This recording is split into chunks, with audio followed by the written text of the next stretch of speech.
കാറ്റത്തെ കിളികൊണ്ട് നാളത്തെ എപ്പിസോഡിൻ്റെ പ്രൊമോയിലേക്ക് എല്ലാവർക്കും സ്വാഗതം. അങ്ങനെ നിധി വല്ലാത്ത വിഷമത്തോടെ ആ ഓട്ടോയിൽ കയറി പോകുന്നുണ്ട്. എന്നിട്ട് വീട്ടിലേക്ക് പോകില്ല.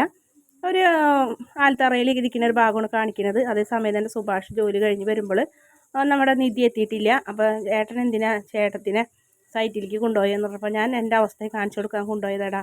എനിക്ക് ആ പെങ്കൊച്ചിൻ്റെ മുഖത്ത് നോക്കാൻ തന്നെ വിഷമാവണ്. ഓരോ ദിവസം അവൻ എന്തെല്ലാം നുണങ്ങളാണ് പറഞ്ഞു കൊടുക്കണത്. ഞാൻ എൻ്റെ ഭാഗത്തുനിന്നൊരു തെറ്റുണ്ടാവാൻ പാടില്ല. അതുകൊണ്ട് ഞാൻ ഉണ്ടായിരുന്ന സത്യങ്ങളൊക്കെ തുറന്നു പറഞ്ഞെന്ന് പറയും. ഇനി എന്താ ഉണ്ടാവാൻ പോകുന്ന ആലോചിച്ചിട്ട് അവർക്ക് വിഷമമുണ്ടായി. കാരണം നിധി തിരിച്ച് വന്നിട്ടുമില്ല. പിന്നീടാണ് സുധീഷ് നിധിനെ അന്വേഷിച്ച് ഇങ്ങനെ ഓരോ സ്ഥലങ്ങളിലൊക്കെ ഇങ്ങനെ പാഞ്ഞ് നടക്കുന്നു. ഓട്ടോ ഡ്രൈവർമാർക്കും ടാക്സിക്കാർക്കും ഒക്കെ കാണിച്ചു കൊടുക്കുന്നുണ്ട് നമ്മുടെ നിധിയുടെ ഫോട്ടോ.